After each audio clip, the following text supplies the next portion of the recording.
എല്ലാ വിദ്യാർത്ഥികൾക്കും പുതിയൊരു വീഡിയോയിലേക്ക് സ്വാഗതം. ഈ വർഷത്തെ +1 vocational higher secondary first allotment പ്രകാരം അലോട്ട്മെൻറ്റ് ലഭിച്ച വിദ്യാർത്ഥികൾക്കുള്ള അഡ്മിഷൻ ഇന്ന് അവസാനിക്കുന്നതാണ്. അപ്പോൾ വിദ്യാർത്ഥികൾക്ക് ഇന്ന് വൈകുന്നേരം 4 മണിക്ക് മുമ്പായിട്ട് വിദ്യാർത്ഥികൾക്ക് അലോട്ട്മെൻറ്റ് ലഭിച്ച സ്കൂളിൽ പോയിട്ട് അഡ്മിഷൻ നേടാവുന്നതാണ്. Higher secondary, vocational higher secondary എന്നിങ്ങനെ 2 വിഭാഗങ്ങളിലും അലോട്ട്മെൻറ്റ് ലഭിച്ച വിദ്യാർത്ഥികൾ ആണെങ്കിൽ നിങ്ങളുടെ താല്പര്യപ്രകാരം നിങ്ങൾക്ക് ഹയർ സെക്കൻഡറിയിലോ വൊക്കേഷണൽ ഹയർ സെക്കൻഡറിയിലോ അഡ്മിഷൻ നേടാവുന്നതാണ്.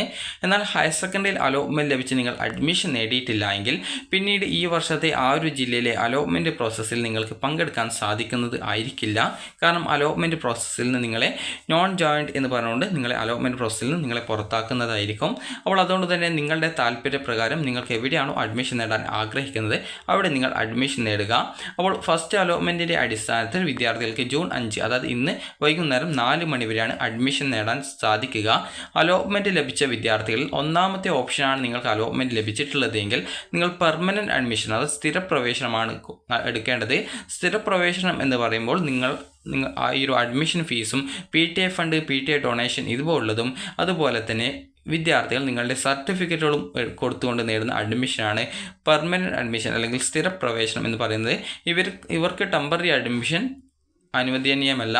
അതുപോലെ തന്നെ നിങ്ങൾക്ക് രണ്ടാമത്തെ ഓപ്ഷനോ അല്ലെങ്കിൽ മൂന്നാമത്തെയോ നാലാമത്തെയോ ഇതുപോലെ ഒന്നാമത്തെ ഓപ്ഷൻ അല്ലാതെ ഏത് ഓപ്ഷൻ അലോട്ട്മെൻറ്റ് ലഭിച്ച വിദ്യാർത്ഥികൾക്കും ടെമ്പററി അഡ്മിഷൻ നേടാം. അത് താൽക്കാലിക അഡ്മിഷൻ നേടാവുന്നതാണ്. താൽക്കാലിക അഡ്മിഷൻ നേടുന്നവർക്ക് ആവശ്യമെങ്കിൽ നിങ്ങൾക്ക് ഏതാനും ഉയർന്ന ഓപ്ഷനുകൾ മാത്രം റദ്ദ് ചെയ്യാൻ സാധിക്കുന്നതായിരിക്കും.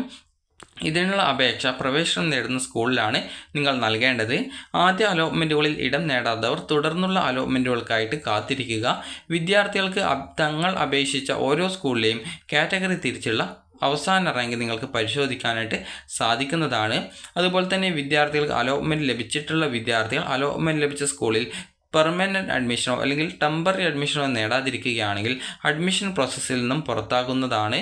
അതുപോലെ തെറ്റായിട്ടുള്ള വിവരങ്ങൾ നൽകി ലഭിച്ചിട്ടുള്ള അലോട്ട്മെൻറ്റുകൾ തെറ്റായിട്ടുള്ള വിവരങ്ങൾ നൽകി ആണെങ്കിൽ നിങ്ങൾക്ക് അങ്ങനെ ലഭിച്ച അലോട്ട്മെൻറ്റുകൾ റദ്ദ് ചെയ്യപ്പെടുന്നതായിരിക്കും. പിന്നീട് സപ്ലിമെൻ്ററി ഘട്ടത്തിൽ നിങ്ങൾക്ക് പങ്കെടുക്കാൻ സാധിക്കുന്നതാണ്. അതുപോലെ തന്നെ വിദ്യാർത്ഥികൾക്കുള്ള ഓൺലൈനായിട്ടും ഫീസ് അടക്കാം. എന്നാൽ നിങ്ങൾ ഈ ഒരു ടെമ്പററി അഡ്മിഷനാണ് നേടുന്നതെങ്കിൽ നിങ്ങൾ ഫീസൊന്നും അടയ്ക്കേണ്ടതായിട്ടില്ല. അപ്പോൾ വിദ്യാർത്ഥികൾക്ക് ടോട്ടലായിട്ട് എത്ര രൂപയാണ് ഫീസ് വരിക എന്നുള്ളത് നിങ്ങളുടെ അലോട്ട്മെൻറ്റ് ലെറ്ററിൽ കൃത്യമായിട്ട് രേഖപ്പെടുത്തുന്നതാണ്. അതുപോലെ വൊക്കേഷണൽ ഹയർ സെക്കൻഡറിയിൽ ഗ്രൂപ്പ് B കോഴ്സ് ആണ് നിങ്ങൾക്ക് അലോട്ട്മെൻറ്റായിട്ട് കിട്ടിയിട്ടുള്ളതെങ്കിൽ വിദ്യാർത്ഥികൾക്ക് ഈ ഒരു അഡീഷണൽ മാത്സ് പഠിക്കാനുള്ള അവസരം ഉണ്ടായിരിക്കും. അപ്പോൾ അങ്ങനെയുള്ള വിദ്യാർത്ഥികൾ ഈ ഒരു അഡീഷണലായിട്ട് മാത്സ് കൂടി തിരഞ്ഞെടുക്കാനായിട്ട് ശ്രദ്ധിക്കേണ്ടതാണ്. അപ്പോൾ അങ്ങനെയെങ്കിൽ മാത്രമാണ് ഹയർ സെക്കൻഡറി വിഭാഗത്തിലെ ബയോളജി സയൻസ് പഠിച്ച വിദ്യാർത്ഥികൾക്ക് പഠിക്കാൻ സാധിക്കുന്ന കോഴ്സുകൾ നിങ്ങൾക്കും പഠിക്കാൻ സാധിക്കുക. അഡ്മിഷൻ സമയത്ത് വിദ്യാർത്ഥികൾക്ക് SSLC സർട്ടിഫിക്കറ്റ് ഒറിജിനൽ ഇല്ല എങ്കിൽ അതിൻ്റെ റിസൾട്ട് നോക്കിയപ്പോഴുള്ള ആ ഒരു റിസൾട്ട് കോപ്പി മതിയാകും. അതുപോലെ തന്നെ നിങ്ങളുടെ TC, സ്വഭാവ സർട്ടിഫിക്കറ്റ്, അലോട്ട്മെൻറ്റ് ലെറ്റർ, അതുപോലെ തന്നെ വിദ്യാർത്ഥികളുടെ ഈ ഒരു bonus point certificate, tie break സർട്ടിഫിക്കറ്റുകൾ, അതായത് ഈ ഒരു നിങ്ങൾ അപേക്ഷയിൽ എന്തൊക്കെ ഡോക്യുമെൻറ്റ്സ് ആണോ കൊടുത്തത് ആ ഒരു ഡീറ്റെയിൽസുകൾ, അതുപോലെ തന്നെ നിങ്ങൾക്ക് റിസർവേഷൻ ഡോക്യുമെൻറ്റ്സുകൾ എന്തെങ്കിലും ഉണ്ടെങ്കിൽ അതുപോലെ മറ്റെന്തെങ്കിലും റിസർവേഷൻസ് ഉണ്ടെങ്കിൽ അത് EWS വിഭാഗത്തിലുള്ള വിദ്യാർത്ഥികളാണെങ്കിൽ EWS സർട്ടിഫിക്കറ്റ്, ഇതുപോലുള്ള എല്ലാവിധ ഡോക്യുമെൻറ്റ്സും നിങ്ങൾ അപേക്ഷയിൽ എന്തൊക്കെ ഡോക്യുമെൻറ്റ്സ് ആണ് കൊടുത്തത് അതൊക്കെ എടുക്കണം.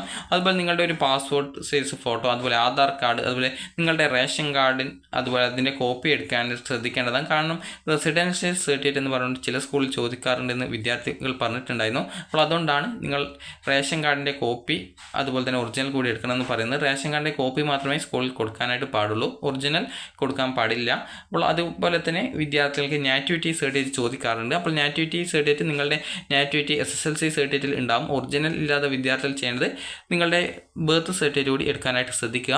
അപ്പോൾ വിദ്യാർത്ഥികൾ ഇന്ന് വൈകുന്നേരം 4 മണിക്കാവും വൊക്കേഷണൽ ഹയർ സെക്കൻഡറി അലോട്ട്മെൻറ്റ് കിട്ടിയിട്ടുണ്ടെങ്കിൽ അഡ്മിഷൻ നേടേണ്ടതാണ്. അപ്പോൾ നിങ്ങൾക്ക് ഈ ഒരു വീഡിയോ ഉപകാരപ്രദമായിട്ടുണ്ടെങ്കിൽ ലൈക്ക് ചെയ്യുക, ഷെയർ ചെയ്യുക. Thank you for watching.